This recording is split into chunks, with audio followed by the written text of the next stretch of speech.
Jin-Gitaxias Progress Tyrant is a 5/5 legendary Phyrexian Praetor for 5 and 2 blue with, whenever you cast an artifact, instant, or sorcery spell, copy that spell. You may choose new targets for the copy. This ability triggers only once each turn, and whenever an opponent casts an artifact, instant, or sorcery spell, counter that spell, and this ability also only triggers once each turn.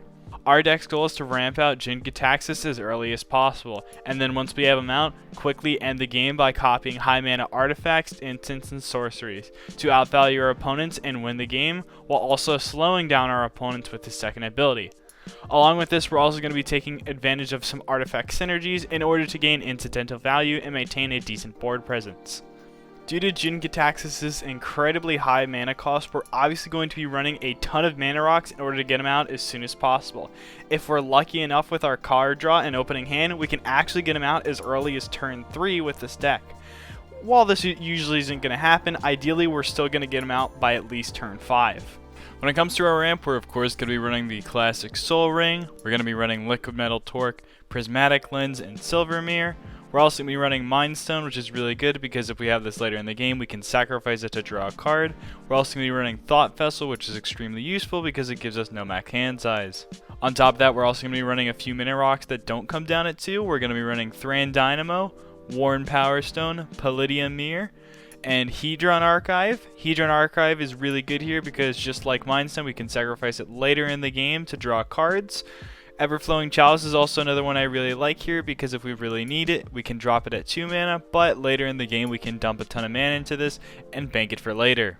Finally, as I mentioned before, we're going to be running a good number of artifacts, so we're going to be taking advantage of that fact by running artifact cost reducers. Specifically, we're going to be running Ethereum Sculptor and Foundry Inspector in this deck.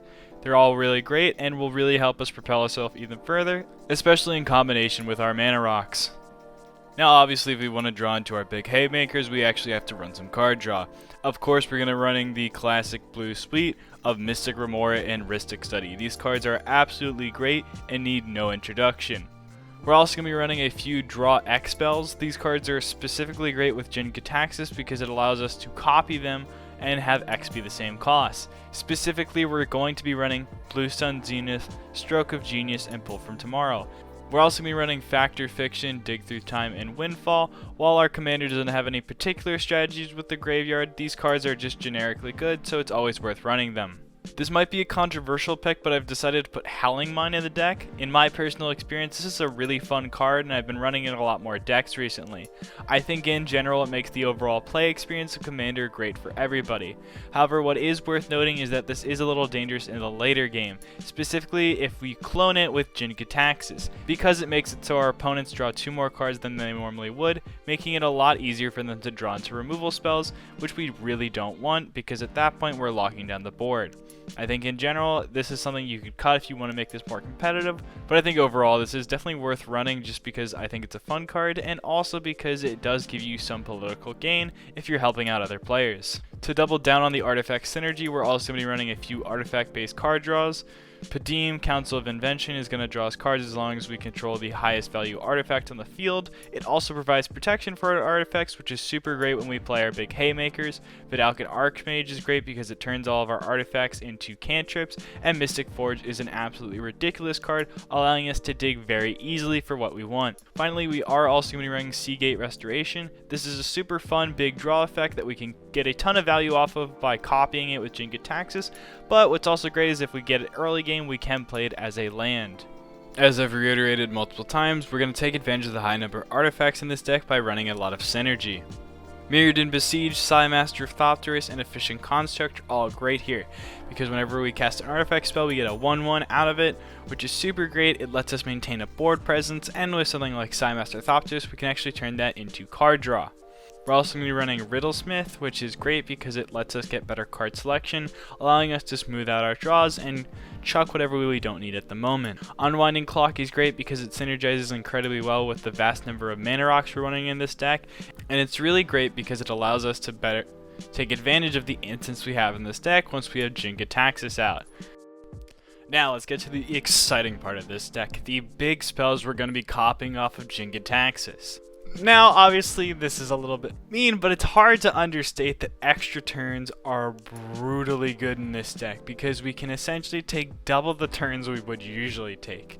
And because of this, we're going to be a little mean and run a good number of them. We're going to be running Nexus of Fate, which is great because we can cast it on other players' turns, making it harder for them to counter it, but we still get it copied off Jin-Gitaxias. Time Stretch. If we resolve a Time Stretch while Jin-Gitaxias out, we basically win the game. Because with Jin out, you're taking 4 whole turns with this, which is insane.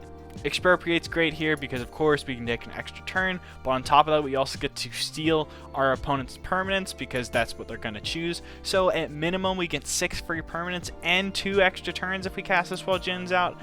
It's pretty great. 2 big artifact creatures I really like are Platinum Imperium and Platinum Angel. It's super great pillow for the effects that I really like here and lets us stave off our enemies even more. This is especially good if we have Padim out, giving them hexproof, and also because we have 2 of them, it's a lot harder to deal with. And of course, if we're going to be running big, stompy artifact creatures, we can't not run Blightsteel Colossus. It's amazing, and 2 is always better than 1 here. We're also going to be running Aminatu's Augury. Anybody who's resolved this card knows how much value you can get off it. Cast a ton of spells for free, and get a ton of useful resources off the top of your deck. Being able to do this twice is ridiculous, and will probably let us hit some of our other big spells considering how deep we're digging. Finally, we're also going to be running Blatant Thievery. This is just a great card, and we can take our opponent's most powerful permanents, and being able to do it twice is even better. This can really help us close out the game by taking out opponents' win cons, or just dummy good creatures they have. Now, obviously being able to copy spells off of Jin-Gitaxias' ability is super great, but what if we could copy it in additional time? Of course, we're going to be doing this by copying his triggered ability. We're going to be doing this by using Strionic Resonator and Lithoform Engine, which are super great. Lithoform Engine is specifically really good here because it gives us a lot of redundancy, because if we ever lose Jin-Gitaxias, we can actually copy our spells again off of this. It's also nice to not have to pay for the ability, so we're also going to be running Spark Double and Sakashima to get full-blown clones of him. This makes it even harder for our opponents to remove them, and these clones are also great because they get around the legend rule. One thing that's very important to note about Jin-Gitaxias' ability is that it only triggers once per turn. However, we're going to try and get around that a little by giving our spells flash so that we can take advantage of copying multiple spells per turn cycle. We're going to be running Leyline of Anticipation and Vidalcan Orrery just because it flat out gives everything we cast flash. But on top of this, we're also going to be running Emergence Zone, which gives us flash for 1 turn.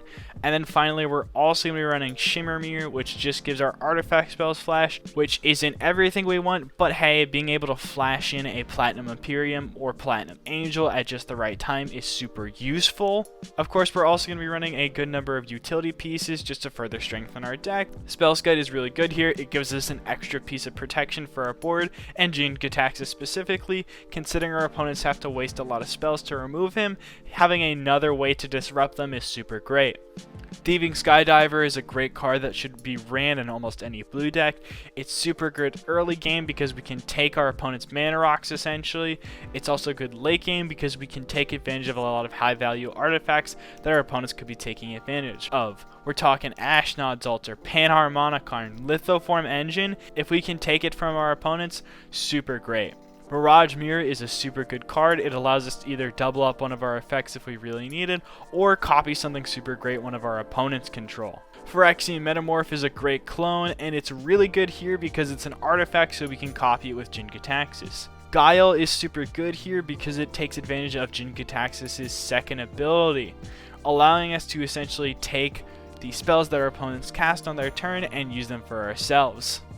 Now, of course, this is Commander, so we're going to have to pack a good amount of removal and counter spells in order to deal with our opponent's stuff and also protect our board. What's really good with Jin-Gitaxias specifically is direct removal spells. Blue doesn't have a ton of these, but they work really well with Jin-Gitaxias because we can actually copy them and remove 2 targets for the price of 1. So of course we're going to be running Rapid Hybridization and Pongify. Being able to destroy creatures is super great, and a 3/3 is a very small price to pay. Reality Shift is super good because it lets us exile creatures, getting around stuff like Indestructible, which is always useful.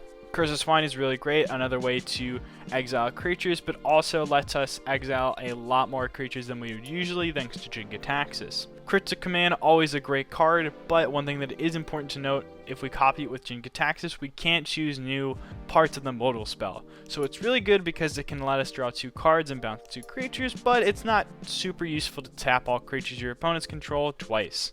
Of course, it's Commander and it's mono blue. We can't not run Cyclonic Rift. It's so good. It's great for spot removal with Jin-Gitaxias. We can actually hit 2 targets rather than just 1. But of course, it can't be denied. This is the best board wipe in the format, and we're in blue. We can't not run it. Just because we do have the advantage of being able to copy direct removal spells with Jin-Gitaxias doesn't mean we're not going to run counter spells. We're going to be running Counterspell, Arcane Denial, Stoic Rebuttal, and Swan Song. All great, all super useful.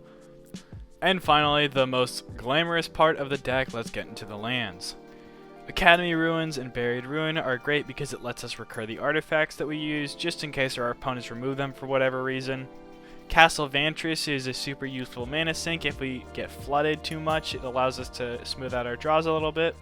War Room is super useful because we only pay 1 life for the draw effect, and if we're really desperate for cards, it's something we can dump our mana into. Seed of the Synod is great because it gives us some more artifact synergies and isn't too much of a cost to run. Inventor's Fair is great because we have a tutor on a land and the extra life gain doesn't hurt. And of course, Mystic Sanctuary is super great in this deck because it allows us to take advantage of the extra turn spells that I mentioned before, being able to put them back onto our library and take advantage of them and essentially take infinite turns if our opponents don't somehow disrupt them. And of course, to round out the rest of the deck, we're going to be running 27 islands. And that's the deck. If you enjoyed it, please like and subscribe. And of course, there are a ton of different ways to build Jin-Gitaxias. This is a fairly annoying win con, but in general, it's a fairly casual build. So there's probably a lot more competitive or more efficient strategies to take him. But if you enjoyed this, please like and subscribe. Thank you.